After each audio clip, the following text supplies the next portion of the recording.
खुली फिजा च आके नसीर साहब दे होर कंन बंद हो गए।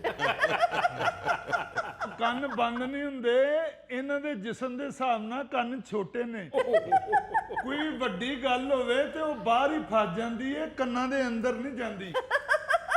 यार समोसों का तजर्बा तो बहुत अच्छा रहा है, तबीयत खराब नहीं हुई। तो फिर क्या ख्याल है शाम को बारबेक्यू का तजर्बा करें?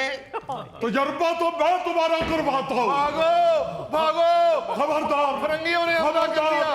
खबरदार किसी ने भागने की कोशिश की। बैठो नीचे, नीचे बैठो, नीचे बैठो, नीचे बैठो। खबरदार, खबरदार। और ना मुरादो, और तुम लोगों को ढूंढ ढूंढ के वो मेरी टांगों में खलियां पड़ गई है। ओ मेरे वाल। गुल साहब कोल्ड ड्रिंक पिएंगे? जहर है कोल्ड ड्रिंक हमारे लिए। तो फिर समोसा खा ले। मौत है समोसा, मौत है इस उम्र में समोसे खा रहे। अब मेरे भाई इंतहाई गैर जिम्मेदार हो तुम लोग। समोसे तुम लोगों को ढूंढ ढूंढ के मेरी टांगे सूज गई है। हाय हाय। अजीब अजीब अजीब तुम लोग। 3 दफा सीढ़ियां चढ़ के छत पे देखने गया, हालांकि मुझे पता था कि ये मोटे शौकत को तो छत पे चढ़ा ही नहीं जा सकता। ये छत पे हो ही नहीं सकता, क्योंकि अगर ये छत पे पहुंचता तो सारी छत जमीन में पहुंच जाती। लेकिन मुझे ये था कि चलो जुबैर और भट्टी का ही तो पता चल जाएगा। और नसीर को तो मैंने एक एक दराज में, एक एक खुद में, बल्कि सुराखों में सोटी मार के भी चेक किया है। ये नसीर भी इधर बैठ के तुम लोगों के साथ अय्याशी कर रहा है। तो आप क्यों इतना भागे दौड़े? आप फोन कर लेते। अबे कब वक्त फूल तो मैंने इतना किया कि मेरे फूल को खलियां पड़ गई है। और तुम्हें किया सबसे ज्यादा मोटू, तुम्हें किया मैंने फूल। मैं तो यह सोचने लग गया पता नहीं इसका फूल इसके मुंह में गिर गया है और ऊपर से इसका वक्त ने पानी पी लिया है। ओए मेरे मालिक, मैंने तो इसलिए आपका फोन नहीं उठाया, फिर कहाँ आप अपना फोन ढूंढते फिरेंगे। मैंने इसलिए नहीं उठाया कि मैं मर्दाना फोन उठाता ही नहीं। मैं अपनी बीवी का फोन उठाता हूँ या अपनी बहू का। आपने क्यों इतनी तकलीफ की? आप मुझे फोन करके पूछ लेते कि हम कहाँ हैं। अबे ओ कम वक्त, तुम तो बाहर बैठे हुए बंदे की आवाज नहीं सुनते। जेब में पड़े हुए फूल की बेल कहाँ सुन ली थी तुमने? गुल साहब ये सारे हैं ही लफंगे, मुझे माफ कर दीजिएगा, मैं तो अपना फोन ओल्ड होम में ही भूल आया था। ये बकवास कर रहा है गुल साहब, आपकी बेलें देख देख कर ये हंस रहा था। ज्यादा बकवा करने की जरूरत नहीं है। आराम से सारे उठ के मेरे आगे लगो और चलो वापिस होम। नहीं, मैं पंजाब नहीं जाऊंगी। मेरा मतलब है हम ओल्ड होम नहीं जाएंगे। इतना फीका खाना, इतना बेमजा खाना, इतनी पाबंदियां तो अमेरिका पे, ईरान पे नहीं लगाता जितनी तुमने लगा रखी हैं। नहीं लगाता मैं पाबंदियां।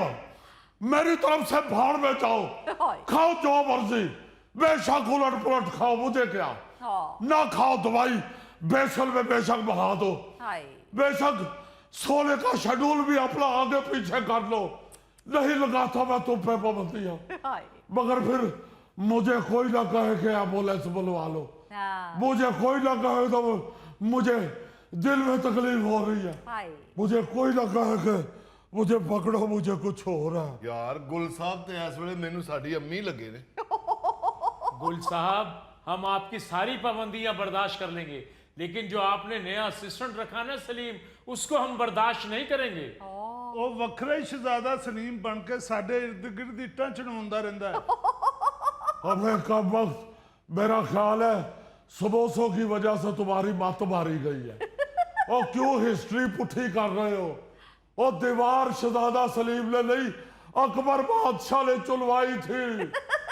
ਉਹ ਗੁਲ ਸਾਹਿਬ ਗੁੱਸਾ ਨਾ ਕਰੋ, ਇਹ ਸ਼ੌਕਤ ਤੇ ਮਜ਼ਦੂਰ ਆਦਮੀ ਆ, ਇਹ ਤੇ ਥੱਲੇ ਮਸਾਲਾ ਘੋਲਣ ਡਿਆ ਹੁੰਦਾ।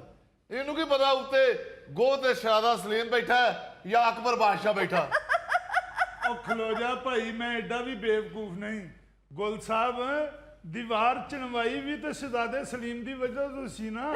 ਓਏ ਲਓ ਆ ਗਿਆ ਜੇ। ਓਏ ਆ ਬਾਬਿਆਂ ਦੀ ਮੰਡੀ ਇੱਥੇ ਲੱਗੀ ਏ। ਉਹ ਤੁਹਾਨੂੰ ਮੈਂ ਕਿੱਥੇ ਕਿੱਥੇ ਨਹੀਂ ਲੱਭਿਆ ਏ। ਉਹ ਮੈਂ ਆਪਣੇ ਮਹੱਲੇ ਦੀਆਂ ਮਸਜਿਦਾਂ 'ਚ ਵੀ ਤੁਹਾਨੂੰ ਵੇਖਿਆ, ਮੈਨੂੰ ਉੱਥੇ ਤੁਸੀਂ ਨਜ਼ਰ ਨਹੀਂ ਆਏ। ਮੈਂ ਕਿਹਾ ਐਡੇ ਲੁੱਚੇ ਬਾਬੇ ਨੇ ਮਸਜਿਦ 'ਚ ਨਹੀਂ ਹੋਣੇ। ਮੈਂ ਫਿਰ ਆਪਣੇ ਮਹੱਲੇ ਦੇ ਕੈਪਰੀ ਸਿਨੇਮੇ 'ਚ ਵੀ ਵੇਖਿਆ ਤੁਹਾਨੂੰ। ਉਹ ਬਾਬਿਓ ਤੁਸੀਂ ਮੈਨੂੰ ਉੱਥੇ ਵੀ ਨਹੀਂ ਲੱਭੇ। ਉਹ ਗੁਲ ਸਾਹਿਬ, ਇਹਨਾਂ ਸਾਰਿਆਂ ਤੇ ਜੁਰਮਾਨਾ ਬਣਦਾ ਜੇ। ਸਵੇਰ ਦਾ ਅਸੀਂ ਇਹਨਾਂ ਨੂੰ ਲੱਭ ਕੇ ਪਾਗਲ ਹੋ ਗਏ ਆ। जुर्माना तो बनता है। ओए, मैंने तो सबके घरों में भी कॉल की है, एक दो के घर से तो मुझे बैक कॉल भी आई है। वो उल्टा मुझसे लड़ने लग गए कि किधर चले गए हैं वो। हमारे घर में तो मेहमान आए हुए हैं, अगर वो घर आ गए तो क्या बनेगा। ਉਹ ਗੁਲ ਸਾਹਿਬ, ਮੈਂ ਤੇ ਥਾਣੇ ਵੀ ਗਿਆ ਰਿਪੋਰਟ ਲਿਖਾਣ, ਉਲਟਾ ਉਹਨਾਂ ਨੇ ਮੈਨੂੰ ਫੜ ਕੇ ਬਿਠਾ ਲਿਆ। ਉਹ ਕਹਿੰਦੇ ਨੇ ਕਿ ਅੱਜ ਕੱਲ ਮੁਜਰਮ ਪਹਿਲੇ ਵਾਰਦਾਤ ਕਰਦੇ ਨੇ, ਫਿਰ ਆਪ ਹੀ ਰਿਪੋਰਟ ਲਿਖਾਣ ਆ ਜਾਂਦੇ ਨੇ। ਵੈਸੇ ਪਹਿਲੀ ਦਫਾ ਪੁਲਿਸ ਨੇ ਸਹੀ ਤੇ ਮੁਨਾਸਬ ਕੰਮ ਕੀਤਾ। ਉਹਨਾਂ ਨੂੰ ਚਾਹੀਦਾ ਸੀ 1.5 ਹਫ਼ਤਾ ਤੈਨੂੰ ਅੰਦਰ ਰੱਖ ਦੇ, ਨਾਲ ਛਿੱਤਰ ਪਰੇਡ भी कर दे। अबे कम वक्त क्यों उसके दुश्मन हुए वो? तुम लोगों की खिदमत करता है, तुम्हारी काम करता है, और तुम उसे ही बददुआएं दे रहे हो। ਉਹ ਕਿਹੜੀ ਖਿਦਮਤ ਕਰਦਾ ਜੀ, ਹਰ ਗੱਲ ਦੇ ਚਿਹੜੇ ਚ ਪਾਉਂਦਾ ਹੈ। ਉਹ ਮੈਂ ਪਾਨਾੜੇ 'ਚ ਗੁਲ ਸਾਹਿਬ, ਇਹ ਸਾਰੇ ਬਜ਼ੁਰਗ ਆਪਣੀ ਆਪਣੀ ਗੱਲ ਮਨਵਾਉਂਦੇ ਨੇ। ਇਹ ਜਿਹੜੇ ਜ਼ਬੈਰ ਸਾਹਿਬ ਨੇ, ਪਰਸੋਂ ਮੈਨੂੰ ਕਹਿੰਦੇ ਨੇ ਚਿੱਟੇ ਚੌਲਾਂ ਦੇ ਉੱਤੇ ਮੈਨੂੰ ਵਾਵਾ ਸਾਰੀ ਚੀਨੀ ਪਾ ਕੇ ਦੇ। अबे वो नामुराद, वो तो मेरी शुगर लो हो रही थी। ਉਹ ਜਨਾਬ ਜੇ ਹਾਈ ਹੋ ਜਾਂਦੀ ਤੇ ਫਿਰ ਤੁਸੀਂ ਸਾਡੇ 올ਡ ਹੋਮ ਤੇ ਪੈ ਜਾਣਾ ਸੀ।